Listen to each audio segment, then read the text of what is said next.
Hello everyone, in the previous video we went over our example number 1. Example number 1 talks about money supply growth rate and inflation rate. We tried to build the linear regression between these two. We took inflation rate as y value and money supply growth rate as x value, and we built our regression equation. The equation was y is equal to 0.3327x minus 0.0348. We also tried to calculate the correlation coefficient. We showed that correlation coefficient is 0.983.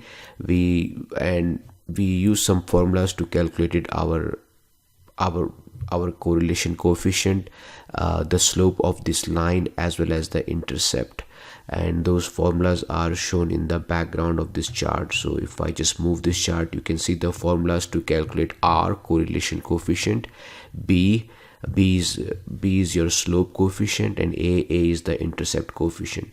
We also said that this linear equation, this regression equation, always passes through the sum or average of x and y value. So that's a very important point we mentioned. After that, we use the data function. We use the data function in the Excel, and then we went to data analysis. We selected the regression, and then this window popped up where it asked for our regression input. So for input y range, we selected our y data points. For x range, we selected our x data points. And then for output range, we basically selected any of the cell here, so we can get the output, and so we can get the output. And thus I'm not gonna do it here because I already have the output, but yeah, you can select this output, any cell as an output range, and it will start to it will enter the information there. So what we got from this data regression functionality in the Excel, we got a regression table here. In this summary output table, we can see regression stats. So in this video, we plan to go over all these numbers and get a better idea of what these numbers are trying to say. So the first one is multiple R. This is in column B21, multiple R. This multiple R, in case of simple regression, multiple R is nothing but your correlation coefficient. So you can see the correlation coefficient we calculated earlier was 0.9083, and that's what we have here. Then R square is called coefficient of determination. This R square is basically a square of correlation coefficient. So if I just show you with formula, so I'm just taking the square of my correlation coefficient, and this is exactly same what I have it for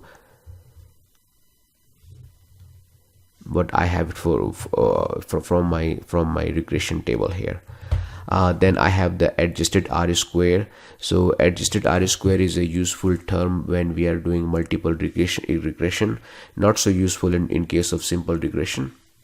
So one thing, if I go back and talk about R square talks about like how good of a fit the equation is in terms of explaining the y values. So basically the way to read it is that variation in y values, 82.5% variation in y values can be explained by x values.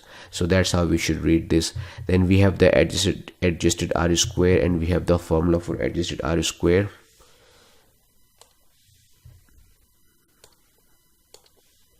So if I write the formula here, adjusted R square is equal to 1 minus 1 minus R square,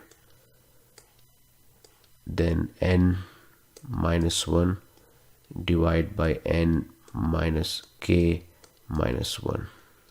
So this is my formula to calculate adjusted R square. In this formula, n is my number of xy values, so I have 6 values. K is my number of independent variable, and R square is the value I have, 0.8825. So if I entered all this information, I can basically show the calculation here. 1 minus R square is this number, multiply by, so n is 6, 6 minus 1 is 5, and then n is 6, k is 1, and then 1, so 6 minus 1 minus 1, so that will be 4. So once I hit enter, I get 0.7812, and that's exactly what I have for adjusted R square. Like said earlier, this is mostly useful when we are doing multiple regression. In case of simple regression, this is not so useful. The only thing to remember here is that how we are calculating adjusted R square. Here, because we are doing simple regression, that's why the value of k is equal to 1. Otherwise, when we are doing multiple regression, we have, let's say, x1, x2, x3, x4, x5, 5 x variables, then k will become 5 and n will be 6. So 6 minus 5 minus 1. So in this case, it will not be very good, because this will become 0, but has to be, n has to be like bigger than, so we get a more positive number here. So the n minus k minus 1 is a positive number. So we calculated adjusted R square. Then we have the standard error. I will come back to standard error in a second when I go to the ANOVA table. Then I have observations. Observations are my number of XY data points. So I have 6 XY data points. That's where it has 6 there. Then below this regression stats, I have the ANOVA table here. In this ANOVA table, I am trying to test the null hypothesis. My null hypothesis says that my slope coefficient is basically 0, or if I have to say it in a different manner, my null hypothesis says that y is equal to minus 0.03479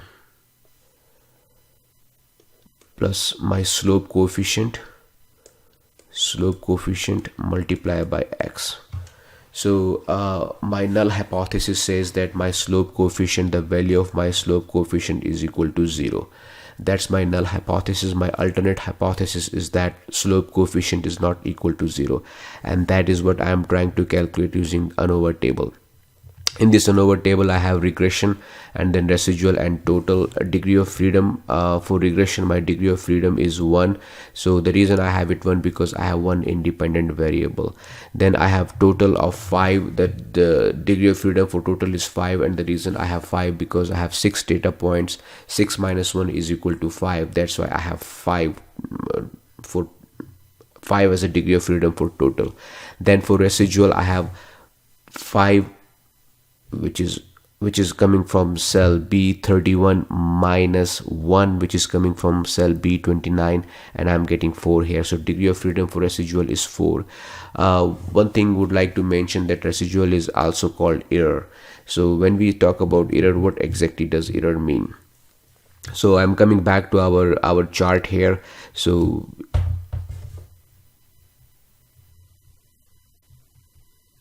in this chart, you can see that we had all of these XY data points shown in the square bullet points in the screen, and then we developed the linear equation here, linear regression equation here. So when we are talking about residual or error, we are basically talking about this distance from the bullet point to the line. So this distance is what we are calling residual or error, because what's happening is that for a given x value, we are able to calculate the y, which is right here, but the actual y is not that point. The actual y is somewhere else.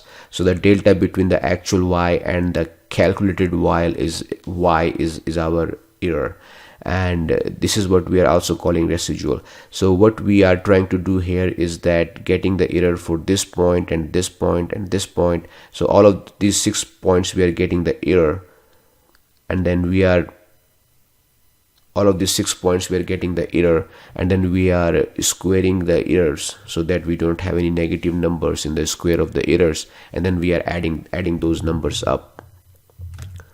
So this is how I am calculating the sum of square number here, which is sum of square is 3.16 in our example. And then I have degree of freedom 4, which I already calculated. And then I have mean sum of square. Mean sum of square is nothing but sum of square divided by degree of freedom. So if I show here, so sum of square divided by degree of freedom should give me mean sum of square 0.79123339, and that's exactly what I got. Then we were talking about earlier standard error, and I mentioned that I will talk about it later. So what this standard error is the standard deviation of the error term, and standard deviation of the error term is equal to SQRT. I'm going to take a square root of this mean sum of square for error, and that should be exactly same as I have it in cell B24. So 8895133. So that's how I got my standard error and my mean sum of square for error term. For regression, I have sum of square, and then exactly same way I am calculating mean sum of square. Mean sum of square is again sum of square divided by degree of freedom. Then I have my f stat. F stat is equal to mean sum of square for regression divided by mean sum of square for residual. That's how I am getting f stat. And then using degree of freedom here for regression and residual 1 and 4, and the f value, I am able to calculate my significance for the f value, which is 0.012. So what it means that the null hypothesis basically says that our slope coefficient is 0, and then this ANOVA test is trying to tell us that the probability of slope coefficient being 0 is very small, is 1.2% only. It means that slope coefficient is not 0. So it means that this line is just a line and not just an, this line consists of slope coefficient as well as an intercept and not just an intercept. Then in the bottom section of this summary output, we have the intercept and x variables. So this is again the slope coefficient here, which you can see in the equation above, 0.33. If I just 0.3327 is our slope coefficient. 0.3327 is our slope coefficient, and our intercept is minus 0.0348 minus 0.0348. So these are our coefficient value. Then we have the standard error. There is a formula to calculate standard error. I will show that formula later on. Then we have the t stat. The way we are calculating t stat is we are taking coefficient and dividing that by standard error. So if I show it here, taking coefficient and dividing that by standard error, and I will get my t stat 0.04197. That's exactly what I have. And then I also have my t stat for slope coefficient, which is 4.34, and that's exactly what I got, 4.34. Then I have my p-value. So here I am doing another hypothesis testing here on my slope coefficient and intercept coefficient. In this hypothesis testing, my null hypothesis is saying that my coefficients are 0, and my alternate hypothesis says that my coefficients are not 0. So I got my t value, and then Excel is calculating the p value for that. And then for slope coefficient, it says that the chances or probability of slope coefficient being equal to 0 is very small, is 1.22%. It means that there is a very high chance that slope coefficient is not 0. But for intercept coefficient, I got a probability of 96.8%. So it means that there is a 96.8% probability that my intercept coefficient is 0. That's how I got my p value. So basically it's trying to say that my intercept value is not significant, but my slope coefficient value is definitely significant. Then we try to calculate, or the Excel try to calculate the lower 95% and upper 95% range for intercept as well as slope coefficient. Now important thing to understand here is that the standard error is very large for intercept, and because this number is so large, that's why the lower 95% upper 95% range is pretty wide, from -2.3 to 2.26.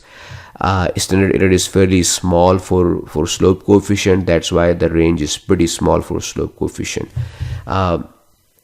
So this video talks about the summary output and how to understand this regression table we get from the Excel function, from the Excel data function. In the next video, I will talk about how to calculate the standard error and how to check the p-value and how to get the lower 95% upper 95% range. Also, I will show you what the sum of square number means, and also some interesting things about this table. For example, if I take the t stat for my slope coefficient and I square that number, I should be getting my f value. So if I just show you real quick, so that's exactly my f value is, and what I did, I just took the t square and I got my f value. So we will be going more in detail on this table in the next video. Thank you.